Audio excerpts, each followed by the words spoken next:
Þú getur þakkað bakhjörlum karlmennskunar fyrir þennan þátt. karlmennskan.is/styrkja.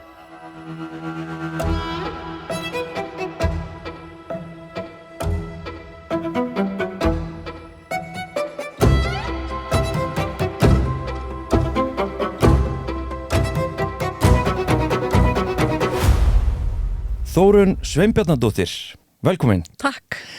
Sko, ég var að grúska aðeins þína fortíð. Ok.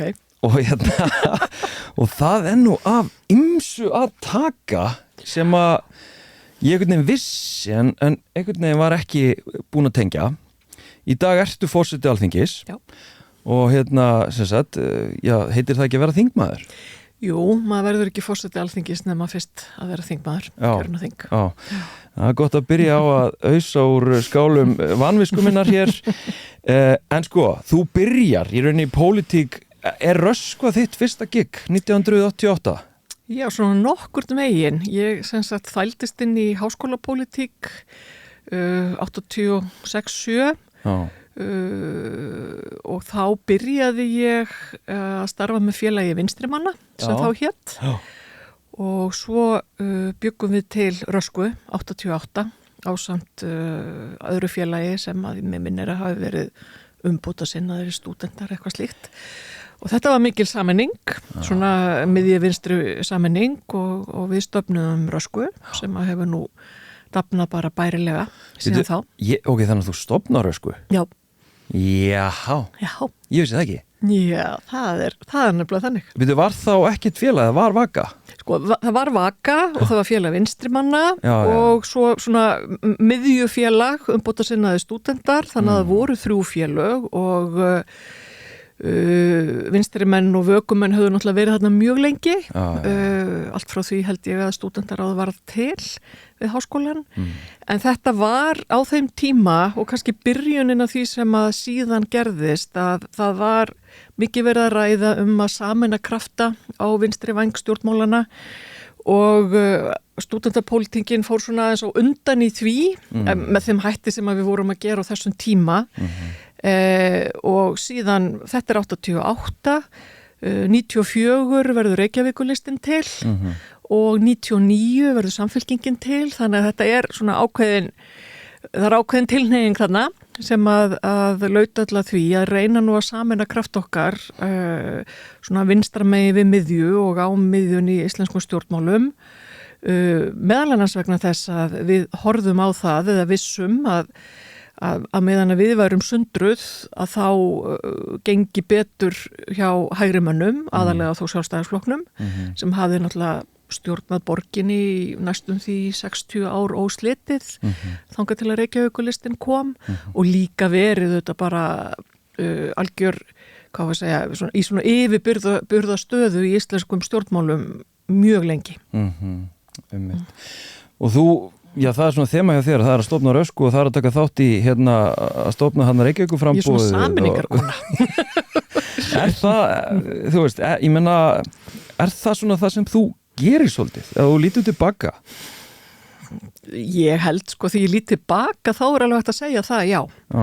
En það gerist náttúrulega bara með þeim hætti sem það gerist. Það er ekki af því að eitthvað hafi verið ákveðið í byrjun, heldur ég hluti af breytingum í samfélaginu og þróun og samtali og milli fólks af minni kynslóð og eldri kynslóða í stjórnmálunum að þessara breytinga sé þörf og ég fer svo þegar ég kem heim og námi að þá fer ég að starfa með samtökum kvennalista og þau eru til eða buðu fyrst fram til Alþingis 83 og ég er að starfa með þeim þarna á 10. áratugnum og tek svo þátt í því að vinna í því að sameina kvennalistan, Alþýðubandalagið og gamla Alþýðuflokkinn og búa til Samfylkinguna. Og það var nú kannski stærsta sameiningin af þessu öllu. Það er 99, ekki? Já. En sko, kvennalistin, eða sem sagt, er ég að rugla núna saman kvennalistin og kvennaframboðið? Nei, í rauninni ekki. Kvennaframboðið var undanfarin. Kvennaframboð buðu fram 82 í Reykjavík og Akureyri og voru algjörir brautryðjendur í kvennapólitíkinni. byrjuðu í bæjarmálunum, voru allavega fyrsta kastið þver pólitísk fyrirbæri. Það voru konur í kvennaframbúðinni Reykjavík, veit ég, úr bara af öllu litrófi stjórnmálana. Árið seinna verða samtökum kvennalista til þess að bjóða fram til Alþingis. Sem að var eiginlega ný ákvörðun. Og þá kemur önnur vídd í þetta, sem meira tengingin að sjálfsögðu við bara landsmálin en líka við alþjóðamálin. Kvennalistin náttúrulega með mjög framsýna stefnu, mótun á þessum tíma. Fyrsta stjórnmálablöð í Íslandi sem talar af einhverju viti umhverfisvernd og umhverfismál, friðarmál og afvopnun sem að á þeim tíma var bara mjög langt frá því að vera sjálfsagt. Dreifstýringu, frelsi allra, fyrst og fremst auðvitað frelsi kvenna af því að það var svo langt frá því að vera sjálfsagt umræðuefni og kvennalistin setur líka á dagskrá öll óþægilegu málin sem höfðu legið í þagnagildi, kynferðislegt ofbeldi, heimilisofbeldi, ofbeldi gegn börnum og svo framvegis. Og þegar maður hugsar það núna, 40 og eitthvað ára aftur í tíman, þá var það hreinlega þannig á þessum tíma að þessi mál höfðu ekki verið rædd opinberlega og voru ekki rædd inn á þingi og á þessum tíma þessi mikla gerjun, kvennaathvarfið verður til og síðar stígamót og það allt að gerast á 9. áratugnum. Þá erum við það og líka baráttan fyrir réttindum hinsegin fólks. Það allt að gerast á sama tíma í þessari deglu. Einmitt, nú ég ekkert eitthvað sérfróður þessa sögu en mér svo magnaði einmitt að þú svona sért með snertingu við þetta því að ég lesi þetta bara í bókum og þegar maður lesi mitt aðra bylgju feminismans eins og hún svona skilgreind sem þessi tími þá alveg fáránlega margt sem að við erum í raun að fást við í dag sem var verið að setja á dagskrá þarna upp úr 70 Algjörlega. Og ég meina hvernig finnst þér, nú ertu búin að vera alltaf í 40 ára eða eitthvað, hvernig upplifun það þegar ég veit ekki hvort að þú upplifir það en eins og ég les þetta og eins og ég upplifi það sem við erum að fást við í dag þá að mörguleiti erum við ennþá að heyja sömu baráttun einhvern veginn. Já, við erum í rauninni alltaf að heyja sömu baráttuna fyrir jöfnum rétti allra og tækifærum og virðingu fyrir mannréttindum en hún auðvitað tekur á sig ýmsa myndir og tekur mynd af því hvað að gerast í samfélaginu. Konurnar sem fóru af stað 1970, rauðsokkurnar og konurnar í verkalýðshreyfingunni voru þetta algjörir eldhugar á þeim tíma og þær voru að berjast gegn gildum og venjum í samfélaginu sem að þar var á brattan að sækja. Það var bara þannig, þar var á brattan að sækja. Svo auðvitað heldur samtalið áfram og það verða þessi tímamót við tölum kvennaverkfallið, kvennafríi 75 og auðvitað kosningu Vigdísar sem hafiði gríðarleg áhrif af því að þú hafði svo mikil áhrif á upplifun fólks og ekki síst yngri kynslóða held ég af því að sjá konu við völd og konu í opinberu hlutverki og þær höfðu verið örfáar fram að þeim tíma og myndina Vigdísi tekin í þingsalnum 1. ágúst 1980 þegar hún fyrst sett inn í embætti náttúrulega bara, hún ótrúleg. Þar situr hún á sínum fallega bláa kjól og svo eru karlar á kjólfötum allan hringinn. Fyrir utan eiginkonu fyrirverandi forseta eða þess sem að láta af embætti. Og þetta eiginlega alveg mögnu mynd en hún segir alla söguna. Konur voru ekki komnar inn á sviðið, voru örfáar konur í stjórnmálum og það var ekki fyrir að kvennalistin fór að bjóða fram kvennalista til Alþingis að það hreyfði þannig við hinum stjórnmálaflokkunum að það varð að hafa konur ofarlega á listum. Það breytti miklu. Ég hugsa stundum Jóhönnu Sigurðardóttur, félaga minn og mikla fyrirmynd. Hún fer á þing 78 minni mig. Hún eina þingkonan í þingflokki Alþýðuflokksins í 10 ár. Í 10 ár. hún í ríkisstjórnum frá 88 minni mig til 94 og hún þar eiginlega öll árin eina konan nema rétt undir lokin og þetta bara segir svo miklu sögu. Já, ég reynda hélt að það hefði verið í dagblaði sem sagt haft eftir þingmönnum en síðar komst ég að þetta var í rauninni Jóhanna að skrifa grein að fjalla umræðu sem átti sér stað á Alþingi 1981 það sem að hún sem sagt í rauninni að svona endursegja það sem var sagt á Alþingi þegar hún lagði til að það væri nú kannski einhvers svona smá kynjakvóti á hvort það var hreppsnefndir eða sveitanemndir eða eitthvað álíka og þá höfðu menn gífurlega mikla áhyggjur að því að konur myndu taka yfir allt þú veist og og árunum vitum að það eru bara konur bara búin að taka yfir allt og engi kallar í neinum stöðum og þetta náttúrulega hlægilegt af því að þetta endurtekið þema þetta gerðist þegar fyrst var talað að konur ættu nú kannski líka að fá að vera menn og kjósa þá höfðu menn áhyggjur af því að ég meina hvað verður börnin, þú veist, hvað verður samfélagið okkar og svo bara kringum Me Too, bara hvað eiginlega mennina þú veist, ég meina þú ert að upplifa hring eftir hring í þessari orðræðu, hvernig verður maður ekki þreyttur á þessu eða? Jú, það koma alveg stundir inn á milli það sem ég hugsa bara, vá, þarf ég aftur að fara í gegnum þetta en sé allra sanngirni gætt þá búum við í allt öðru og miklu betra samfélagi ef við gerðum fyrir 30 árum, 40 árum hvað þá við horfum lengra eftir tíman og ég held auðvitað allar þessar forneskjulegu hugmyndir eðli kvenna og hlutverk þeirra sem mæðra og eins og stundum var sagt í gamla daga sem útungunarvéla skilurðu, þær auðvitað byggir, ég meina andstaðan við kosningarétt kvenna í upphafi 20. aldar og lok þeirra 19. var bara þær hefði ekki þær hefðu bara hvorki vitsmunin í skapsmuni til þess að geta staðið undir þessari ábyrgð alveg ótrúleg umræða en hún var þannig sem betur fer voru þá framsýnir karlar eins og Hannes Hafstein og fleiri heima sem að studdu kosningarétt kvenna hitt síðan að, ég meina auðvitað fer þetta einhverju leiti og ég held að það sé líka það að það þurfa allar kynslóðir einhvern veginn að finna sinn stað í þessari umræðu og í þessari baráttu og við erum auðvitað komin langt lengra en mjög mörg önnur lönd og höfum náð miklum árangri en við megum samt ekki láta eins og að það sé sjálfsagður árangur af því að það þurfti að hafa svo mikið fyrir honum og við erum bara að horfa upp á það núna út allan heim að það hægt að taka réttindi kvenna og fólks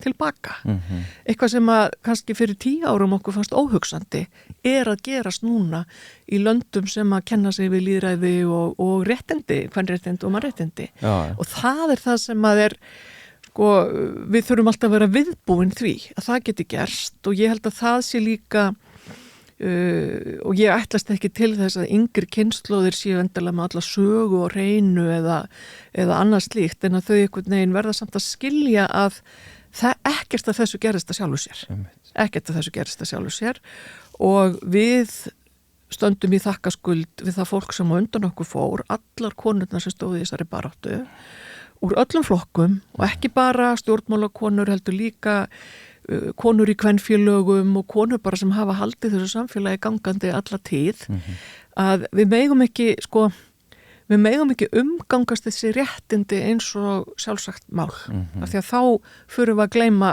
hvernig við náðum þeim Þannig tengir við í rauninni fyrir mig tvennt það að þú segir við megum ekki gleyma sögun og það náttúrulega kemur í rauninni kynjafræði inn í dag ég meina ég kenni kynjafræði upp í menntaskólanum í Kópavogi og hluti af því náttúrulega bara að fara yfir þessar bylgjur, fara yfir sögun og fara yfir baráttuna og síðan bara skoðum við heiminn hvað að gerast í dag og mörg vera svona hissa þegar þau fatta þú veist þetta hefur ekki alltaf verið svona og það á bakvið hverja einustu framför eina pínulitla framför í svona sögulegu samhengi þá einhver barátta þá einhver svona eitthvað fólk sem umdeilt og það gagnrýni og eitthvað fólk ekkert sammála til að byrja með ég get ímyndað mér að fólk hafi ekkert verið sammála þegar það var gerð hérna launaleiðrétting á launum kalla og kvenna, hvað, upp úr 70 eitthvað svoleiðis, þar sem að konur voru í launatöflu með unglingstrengjum eða eitthvað líka.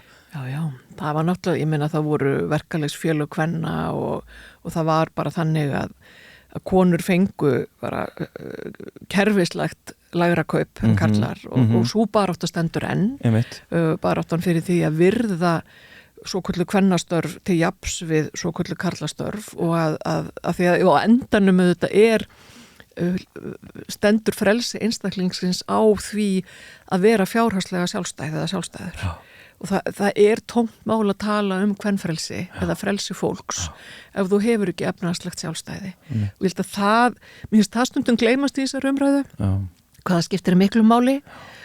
Svo líka að þú ert að tala menntaskólanema og krakkana sem þú ert að kenna, þau einhvern veginn, þau auðvitað eru sko miklu klárar en við sem eldri erum á að nýta sér til dæmis samfélagsmiðla eða gera hvað sem með þá, en þau þurfa líka að skilja sko hvaðan efnið á þeim kemur og hvernig verið að reyna að stýra þeim og hvernig verið að reyna að sko segja stelpum að vera svona og strákum að vera svona og ef þú ert hinsegin eða ert eitthvað staðar, ert ekki sís, hvað ertu þá að vera, þá verið að segja eitthvað fallegt mig á samfélagsmiðlum eða ekki, allt þetta, þau séu læsa á það, þau séu gaggrinin á það skipti mjög miklu máli fyrir þau, ég held þetta sé öðruvísi fyrir, eitthvað svona konur svo mig sem að nota samfélagsmiðla með svona svolítið takmörkuðum hætti og ég les meira þá en að vera á þeim, skilurðu, á meðan þau eru bara allan sólarhringinn að gera eitthvað. Ertu ekki að taka TikTok-dansa, svona einhver trend? Eða? Nei, ég held ég hafi einu sinni verið skráð á TikTok, svo bara hætti ég mjög fljótlega.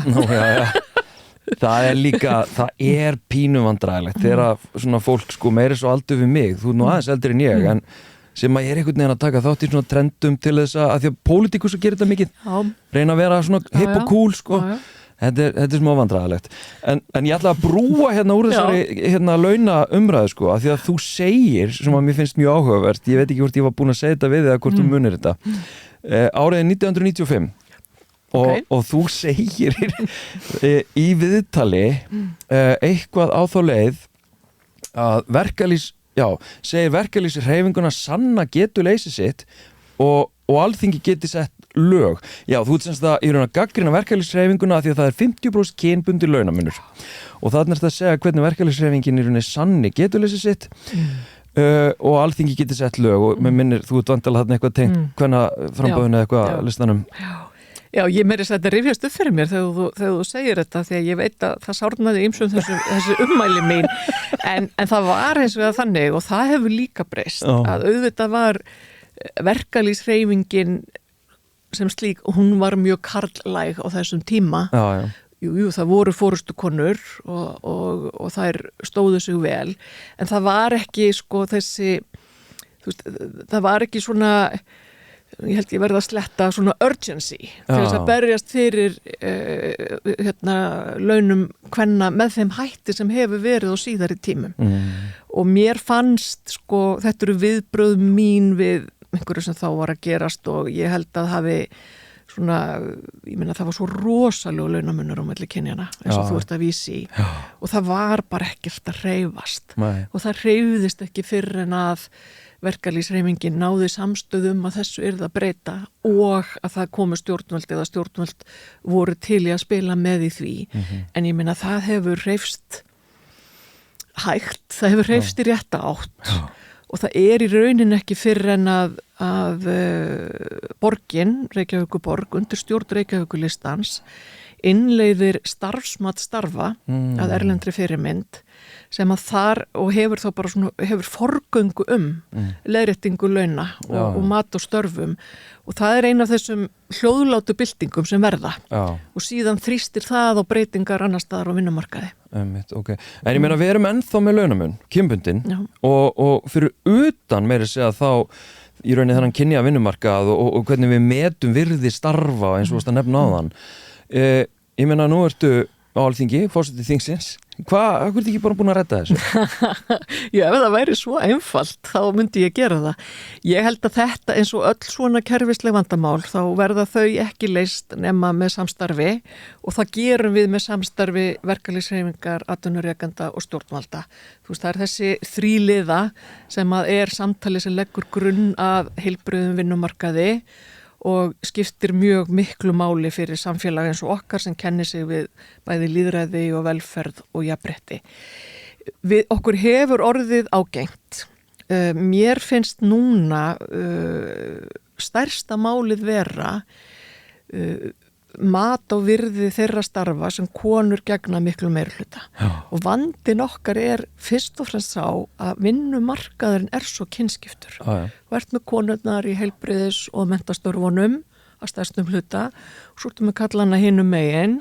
Þú ert með konurnar 70% ef ég mann rétt af þeim sem vinna hjá hinu opinbera, ríki og sveitafélögum. Þær halda velferðarkerfinu gangandi og menntakerfinu gangandi.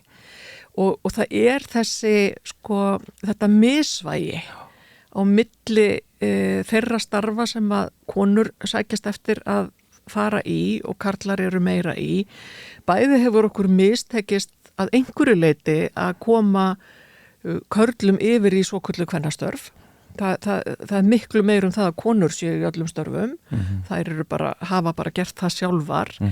En við verðum að fá betra jafnvægi í þetta. Mér finnst það vera eiga bæði við í leikskólum, grunnskólum, öðruvísi í framhaldsskólum, það eru fleiri karlar sem kenna þar, en til dæmis í grunnskólum eru bara, ég veit ekki hvort það eru 8 af hverjum 10 kennarar konur, jafnvel fleiri, og það er ekki slæmt í sjálfu sér. Nei. En það kallar samt á að við hugsum býtu hvers vegna er það og hvernig aukum við fjölbreytni í starfstéttinni og hvernig í rauninni aukum við virðingu þessara starfa. Því það, ég held að þetta snúist ekki að litlum hluta það. Ég hef hitt gamla kennara sem hættir að vinna sem segja mér, já, árið 1970 þá var ég ungu kennari eða var það ungan kennara að ræða, þá var ég með sömu laun og þingmaður.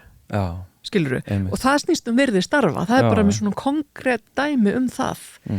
Og þar seg verulega á gefi hliðina og svo hefum við verið að reyna að rétta þetta og ég held að það sé fullur vilji til þess, ég les það þannig að það sé fullur vilji til þess, en þetta snýst líka jöfnu, þetta snýst jöfn tækifæri, þetta snýst í mínum huga snýst þetta líka bara hvernig við nýtum ríkisfjármálin og skattkerfið til þess að jafna kjörin í landinu.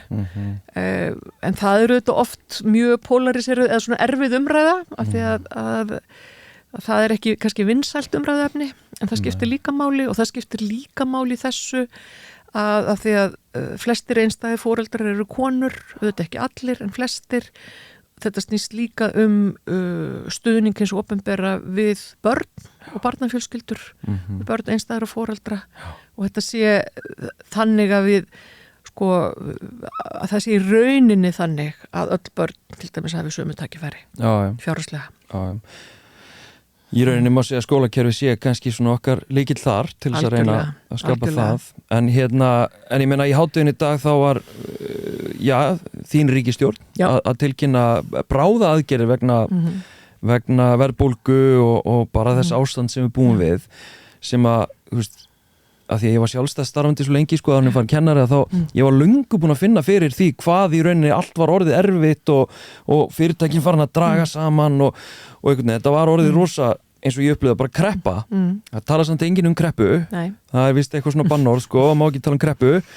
En það komið svo óvart að því að nú ég hef tekið viðtal við aðalhagfræðing Seðlabankans og svo ég talaði við Höllu hjá Vaffer og þú veist, og það eru kannski ekkert mjög sammála hver rót vandans og hver á að gera hvað og eitthvað svona. En nú veit ég rosa lítið peninga, en ég veit það þó að það að fá afslátt á bensíni það fleytir mér rosa stutt svona í gegnum einhver svona kreppu og ég bara velti því fyrir mig hvers vegna svona óbáslega mikil áhersla á bensín af öllu og ég velti líka fyrir mér sko bara orsakir í rauninni verðbólgunar sko það hlýtur að vera augljóst fyrir ykkur í pólitíkinni. Þetta ekki venjulegt launafólk sem að bera upp í verðbólguna. Það ekki venjulegt fólk sem að auka eftirspurn. Það ekki kennarar í framhaldsskólum með venjuleg laun sem að eru skilurðu að valda þessu, en við sitjum uppi með þetta. Já, því miður það þannig í íslensku hagkerfi að það nú eiginlega alltaf þannig að launafólk, venjulega fólkið situr uppi með kostnaðin af þessu kerfi sem við höfum komið okkur upp. Já. Ég nú kannski ekki alveg rétt að manneskjan til að svara fyrir þessar bráðaaðgerðir, en þær eru gerðar vegna utan að komandi áfalls, vegna stríðsins, vegna árásar Ísraels og Bandaríkjanna á Íran og afleiðingarna sem að það stríð hefur fyrir olíumarkaðin og heimsviðskiptin bara. Og þetta menn hafa verið að gera þetta í löndunum í kringum okkur og eins og ég skil þetta þá þetta tímabundnar aðgerðir. Já. Og þá þeim ætlað síðan að hafa þau áhrif beinlinis að minnka verðbólgu þrýsting. Já. Sem að skiptir máli fyrir allt, fyrir vexti og allt saman. Verðbólgan eins og þú segir, ég meina hún á sér auðvitað ýmsar rætur en henni hefur verið lýst þannig og undanförnum missurum að hún sé aðalega drifin áfram af neyslu. Þannig að einhver staðar eru peningarnir í samfélaginu sem að drífa það áfram og við sjáum það nú bara við horfum í kringum okkur að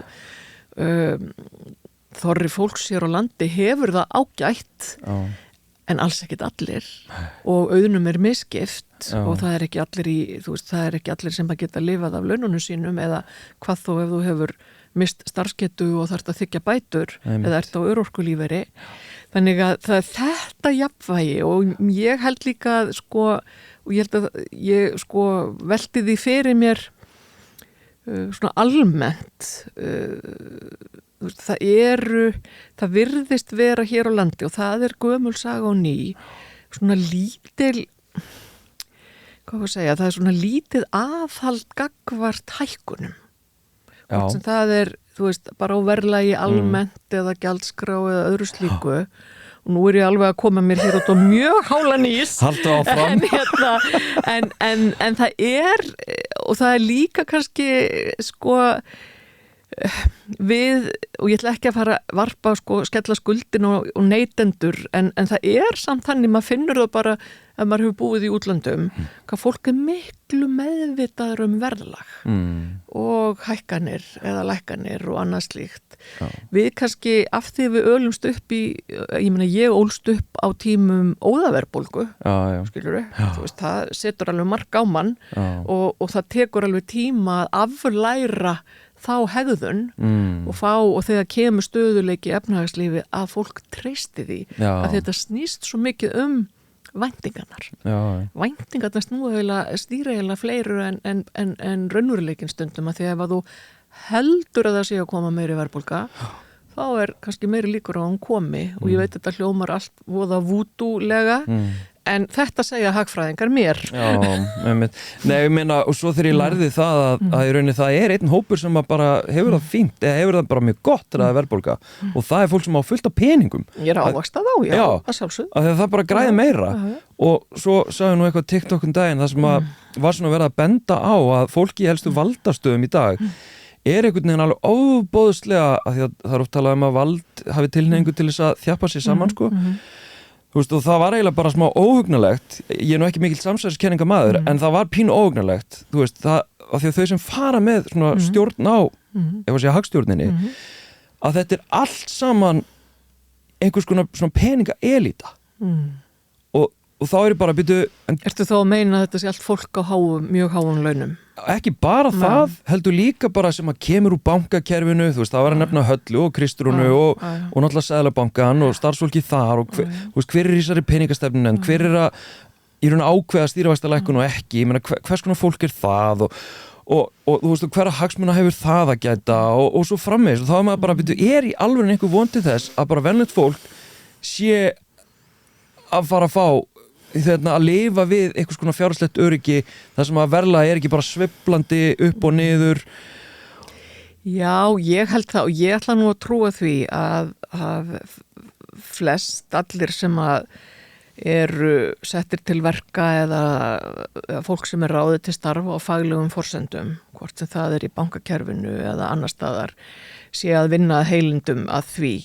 Ég skil alveg hvað þú ert að segja sko það, þú veist, hvar eru peningarnir og hver eru að taka ákvarðanirnar og það allt mjög skiljanlegt og þeim mun mikilvægara að hafa í hennu pólitíska umhverfi til dæmis inn á þingi fjölbreyttan hópa fólki sem kemur allstaðar að úr samfélaginu af því að þú verður að vera með jarðtengingu og þú ætlar að vera í stjórnmálum og það skiptir mjög miklu máli og ég held reyndar og ætla að segja það íslenskum stjórnmálamönnum til hrós að ég held að fólk hér að því við búum í það litlu landi að fólk sé almennt hér með miklu sterkari tengingu við bara samfélag sem það býr í og jarðtengdara heldur maður sér víða erlendis en það kannski svolítið önnur saga en ég vil alltaf ætla fólki að vinna af heilindum og fagmennsku en þú auðvitað starfar innan þess kerfi sem að þarna og komandi úr kvennarhreyfingunni og verandi feministi þá finnst mér alltaf ástæða til þess að spyrja þetta rétta kerfið? Þú veist, af því að einstaklingarnir innan kerfisins eru kannski ekki endilega stóra vandamálið heldur kerfin sem við erum búin að búa til og það eru þetta, ég meina, við búum enn þó að tímabundið á Íslandi séu konur í eiginlega öllum forystustörfum að þá erum við samt að starfa innan feðraveldisins. Það verður bara að segjast eins og Við erum ennþá innan kerfisins sem að var upphaflega hannað þannig og allt, ég meina, alþjóðakerfið, fjármálamarkaðir, allt sem á því hangir í rauninni þetta gamla kerfi, tekur á sig alls konar myndir, en það var hannað af körlum fyrir karla, fyrir margt löngu og kannski ekki svo rosalega löngu síðan þegar maður hugsar þetta í svona stóra samhenginu og það ekki ástæðulausu sem að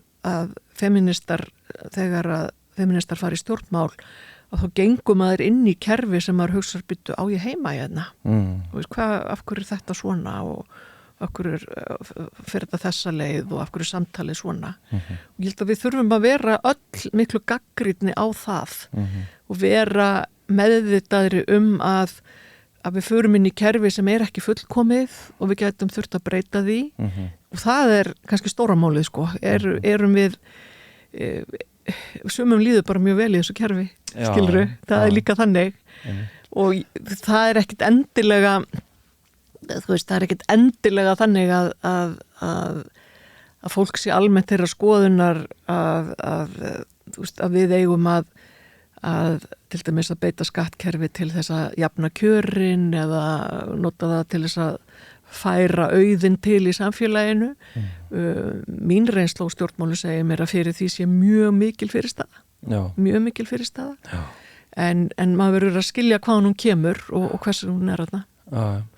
Talandi ég menna einmitt Alþingi, ef við förum aðeins þangað, að sko, hvernig, þú veist, það kannski aðeins öðruvísi verandi í meirihluta núna, en ég bara velta fyrir mig svona stemningun, ég menna þú ert þessi róttæki feministi, búin að vera í öllu þessu starfi og gangi gegnum ýmislegt, ég menna þú dráð þeirra í hruninu líka sem að, svo sem kannski kemur beint ekki feminismanu við, en reynslan svo mikil.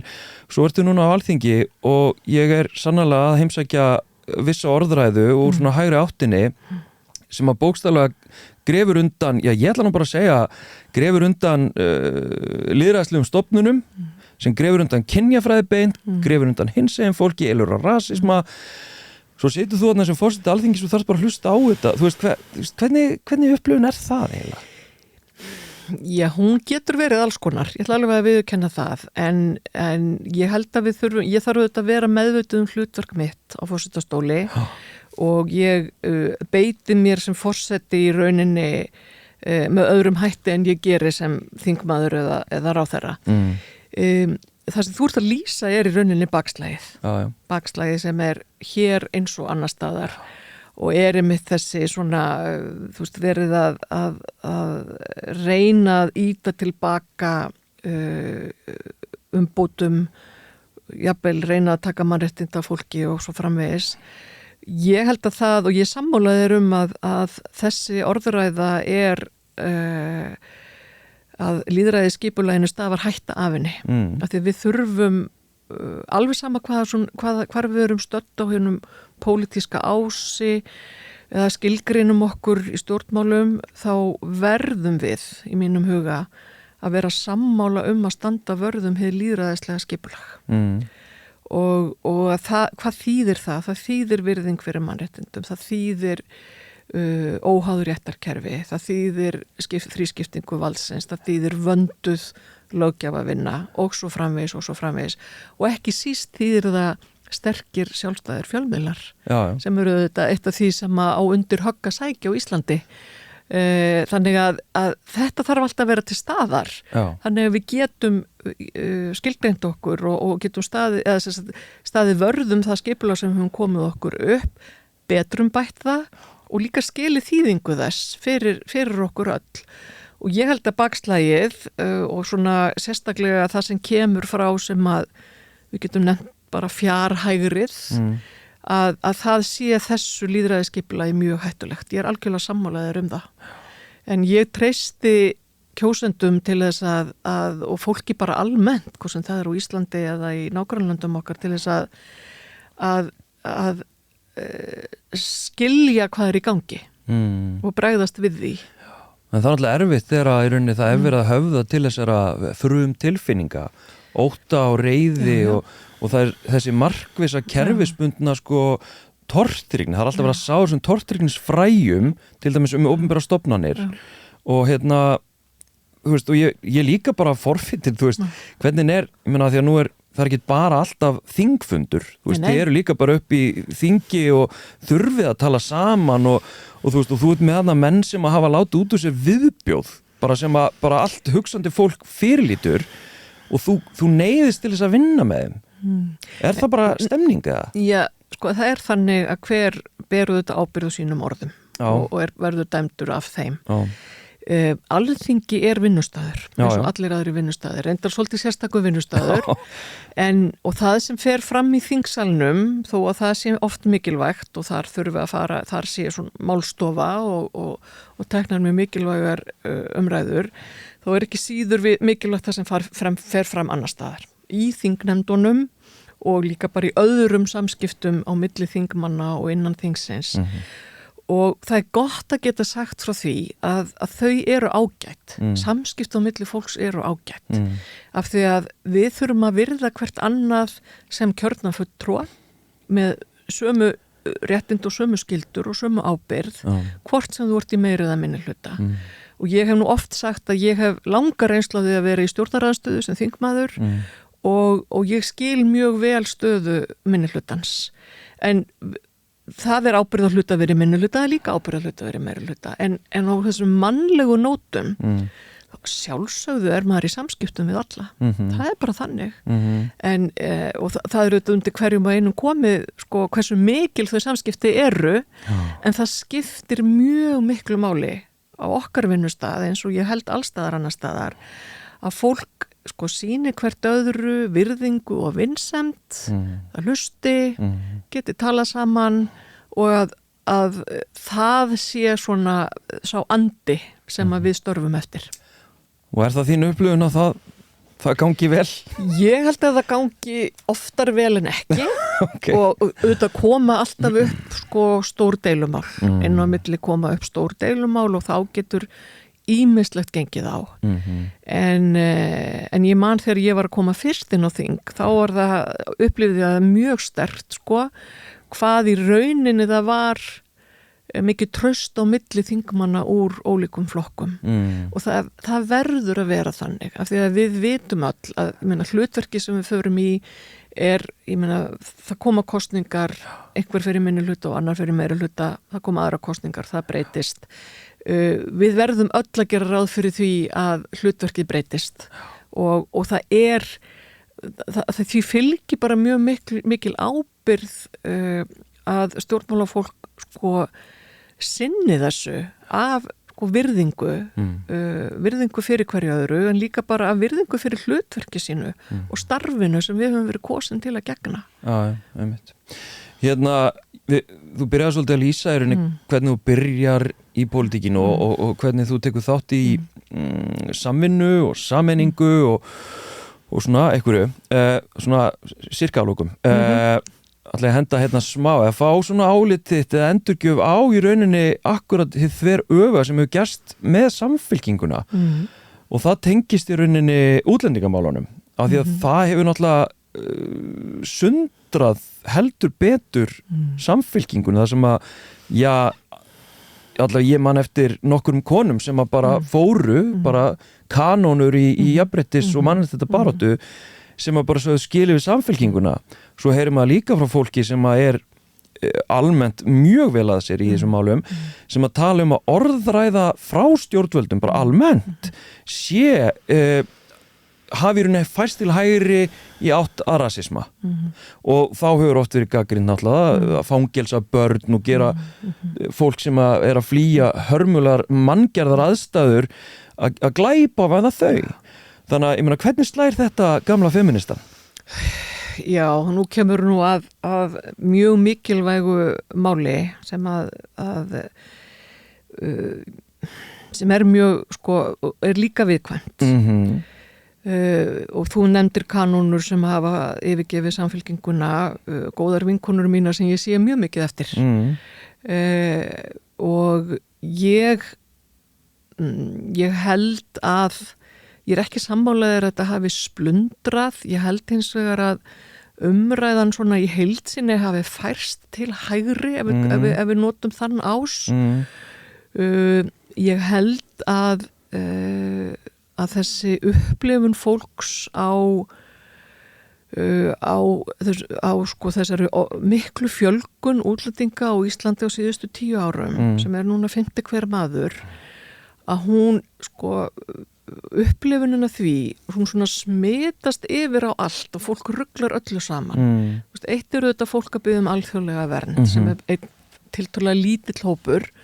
Svo fólki sem við höfum beinlinis bóðið velkomið hingað til dæmis frá Úkraínu og tíma frá Venezuela þó að því sé lokið.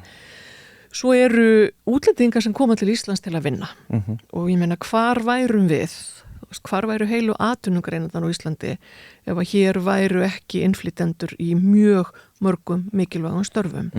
Það sem gerist að þetta gerist svo hratt og það svo mikil fjölgun á skömmum tíma og það hefur síðan áhrif á innviði, á heilbrigðisþjónustu, bara á veginn ef út í það farið og kannski ekki alveg það sem að fólk sá fyrir þegar að til dæmis ferðaþjónustan, svo góða atvinnugrein og svo sem sko stærsta útflutningsgreinin og aflar mikill að tekna fyrir ríkissjóð og okkur öll, að þegar hún byrjaði að vaksa svona hratt, þá kannski sáu við ekki alveg fyrir hvað var að fara að gerast. Að einhverju leyti það vegna þess að það var ekki sko planað, það bara gerðist en svo náttúrulega hafa stjórnvöld alltaf komið stutt við reyndað að móta ramman þannig að atvinnugreinin eins og slíka eða aðra geti vaxið. Ég hef miklar áhyggjur af rasismanum, ég hef miklar áhyggjur af því sem maður kallar svona hversdagsrasismi og ég veit að því það bara, ég hef bara reynsla því í minni fjölskyldu og mjög meðvituð það að það sem gerist þegar að umræðan færist á þennan stað að útlendingar séu jafnvel hættulegir, meiri líku til þess að séu glæpamenn og guðm og vita hvað og þá sko það skadar allt samfélagið, það skadar okkur öll, skadar alla sem hér búa. Býr til einhverja svona staðalmyndir af fólki frá Miðausturlöndum til dæmis eða annar staða frá og það þetta eins og þú bendir á, það á ábyrgð stjórnvalda að setja þessu umræðu á réttan stað. Já. Og við þurfum að gera það. Ég skynja alveg mína ábyrgð í því eins og annara og ég get alveg sagt það hér að ég hef sko ég stend mína bakvakt með þeim hætti sem ég get og ég hef áhyggjur af því að það sé verið að útmála ákveðna hópa í samfélaginu sem hættulega og að það sé einhvern veginn verið að kasta fram einhverjum fullyrðingum sem í rauninni ganga þvert á staðrendir það til dæmis hverju fremja glæpi þú veist, það eru íslenski karlar sem fremja glæpina ég var að lesa fréttum í morgun skilurðu og sem að brjóta á konunum okkar og allt þetta, þú veist, við vitum alveg hverja staðrendirnar eru en það er líka þannig ef við tölum eins og af því að fangelsismálin hafa verið vanrækt svo lengi að við stöndum frammi fyrir gríðarlegum vanda þar og það er velferðarmál að eiga fangelsi sem að virka og eru uppbyggileg og góðar vistarverur fyrir þau sem eru dæmd til þess að fara þangað en við vitum líka að